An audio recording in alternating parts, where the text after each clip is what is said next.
आज भद्रक शहीद स्मृति भवन ठारे राज्य क्षेत्रीय खंडायत महासंघ तरफ एक सम्मिलनी जिला सभापति प्रमोद रायकों सभापतित्व में अनुष्ठित होती। यह सभाटी भद्रक विधायक संजीव मल्लिक द्वारा प्रदीप प्रज्वलन कर शुभारंभ करते।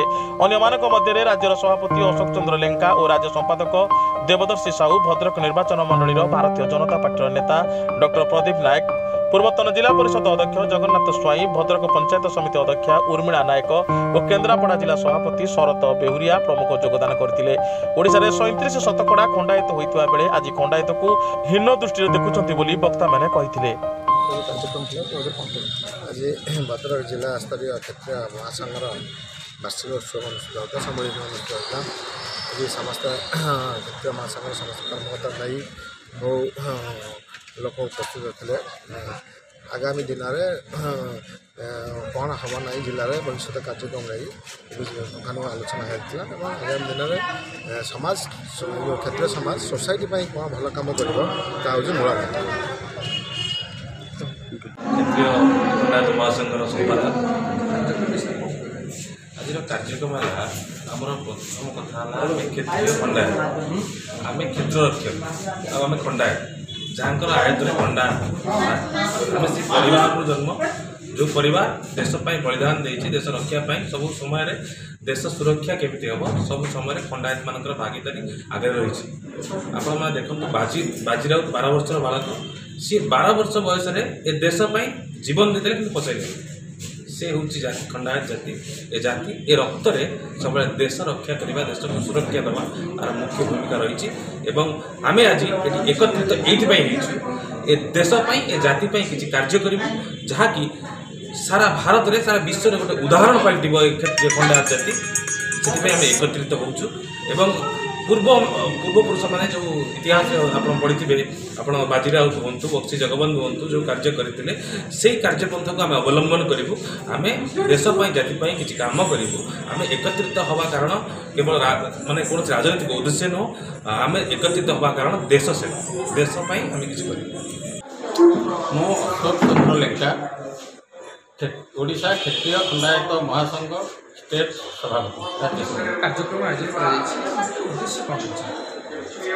आमर प्रथम फास्ट एंड फर्स्ट ड्यूटी है आम सब क्षेत्रीय खंडायत भाई मान एकजुट करूँ।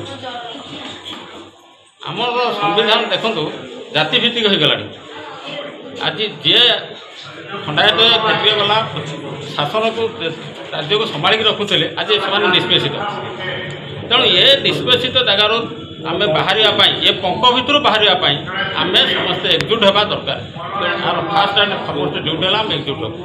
सर ओडिशार 37% खंडायत एपर्यंत खंडायत आभिमुख्य किसी ओडिशार प्रत्यमान होने बाबद कौन कहे आज्ञा देखो आम एकत्रित नथिबार परिस्थिति जदि आम एकत्रित हो पार जोगाड़ निश्चय हम आम एपर्यंत 12टी जिला कभर कलाण आम 30 जिला कभर कला देखिए आमर आभिमुख्यटा हूँ आम आग एकत्रित हबू। हाँ ठीक अच्छे किंतु आमर इवन बहुत गरीब पिला अच्छा आमर खंडायत क्षेत्र में पाठ भी पढ़ी पारना आम फाइनान्शियली कौन ग्राउंड रे सपोर्ट करने चेष्टा करूँ। प्रति जिले में चिंता करूँ गोटे गोटे भल स्कूल करूँ से पिला अच्छा देखू आडजस्ट करने बहुत गुटे बहुत ड्यूटी अच्छी मेडिकल केस भी अच्छी आम एवं भी मेडिकल केस ब्लड डोनेट करूँ। देखो आप जिते ये जो आपंकर बालेश्वर जो ट्रेन एक्सीडेंट है से 90% ब्लड आम दे तो प्राय जो कटक भुवनेश्वर जो मेडिकल जाऊँगी जेको खंडायत लोक ब्लड दौ तेणु आम मेडिकल ये बाबद चलते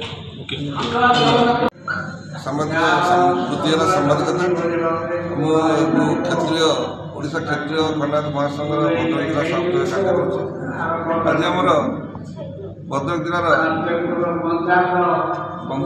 सम्मेलन अनुष्ठित होता शहीद भवन में आम मूल लक्ष्य है समग्र ओडिशा केवल ओडिशा समग्र भारत वर्ष में जिते क्षेत्रीय खंडायत आम भाई भाई अच्छा समस्त गोटे एकता सूत्र बांधि रखा और समस्त अभाव असुविधा सामान मुंड रखा एमती अनेक गरीब भाई भाई अच्छा आम खंडायत क्षेत्रीय जो मैंने कि ଦୁଇବେଳା ଖାଇବାକୁ ମଧ୍ୟ ପାଉନାହାନ୍ତି। ଔଷଧ ଟୋକେଇ ପାଇଁ ସେମାନେ ଏ ବାର ଦ୍ୱାରା ସୁନିପିନା ହେଉଛନ୍ତି। ତେଣୁ ଆମମାନଙ୍କର ଗୋଟେ ଲକ୍ଷ୍ୟ ଯେ ଆମେ ଗୋଟିଏ ସମସ୍ତେ ସମଗ୍ର ଭାରତବର୍ଷ ବା ସମଗ୍ର ଓଡ଼ିଶାର ସମସ୍ତ କ୍ଷେତ୍ରରେ ଭାଇ ଭଉଣୀ ଆମେ ଏକତ୍ରିତ ଭାବେ ସମସ୍ତ ପରସ୍ପର ଜାଣିବା, କାହାର ସୁବିଧା ଅସୁବିଧା ନିଶ୍ଚୟ ଆମେ ଭାଗିଦାର ହେବା, ତାଙ୍କର ଅଭାବ ସୁବିଧାରେ ଯାଇକି ତାଙ୍କ ପାଖରେ ଠିଆ ହେବା। ତେଣୁ ଆମର ଏଇ ଉଦ୍ଦେଶ୍ୟ ଆଜି ସଫଳ ହେଇଛି। ଆଜି ଭଦ୍ରକ ଜିଲ୍ଲାରେ ଯେଉଁ ଆମର ଏଇ ସମ୍ମିଳନୀ ଷ୍ଟେଟ୍ରୁ ଆସିଛନ୍ତି, ଅନ୍ୟ ବନ୍ଧୁମାନେ ସବୁ ଆସିଥିଲେ, ବିଧାୟକ କ୍ଷେତ୍ରୀୟ ବନ୍ଧୁ ଆମର ବିଧାୟକ ସଞ୍ଜୀବ ମଲ୍ଲିକ ଆସିଥିଲେ, ସମସ୍ତଙ୍କ ଉପସ୍ଥିତିରେ ବନ୍ଧୁମାନେ ସଫଳ ହୋଇଛି। ଏଠି ସମସ୍ତଙ୍କୁ